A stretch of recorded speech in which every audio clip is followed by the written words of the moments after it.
To time keep netball, we have 4 clocks. The main clock is the game timer clock, and for junior netball, it's 10-minute quarters, so all grades of juniors. For C and B, it's 12 minutes, and for A grade, it's 15 minutes. When we start a game, when the umpires are ready to start, they'll blow their whistle and then we hit the start button. At the end of the quarter, when this clock has come down to 0, we use the air horn to signal that the end of the quarter has arrived. And then we start our next clock, which is a break timer clock. So we have a 2-minute clock that starts as soon as the game clock finishes.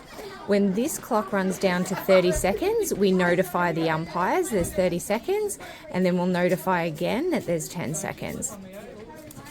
When this clock runs to 0, we've reset our game clock to 10 minutes and we start again.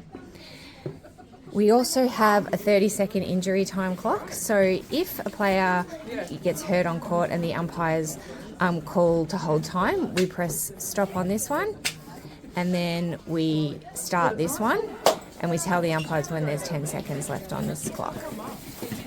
When the injury time is dealt with, we restart our game timer clock. We also have a penalty time clock for 2 minutes. If an umpire sends a player off, then they'll ask you to hold time on the game clock, and they'll ask you to start time on this clock. When this clock runs to 2 minutes, they'll ask you to notify them so that they can allow the player to return to the court at the end of the 2 minutes.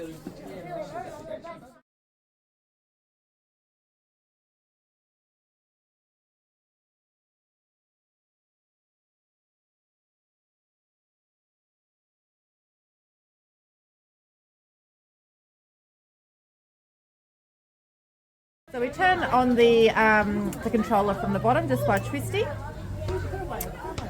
So up here we've got our home and away, and there's a little plus sign here. So when we get a goal, we add a goal to the home game or away game.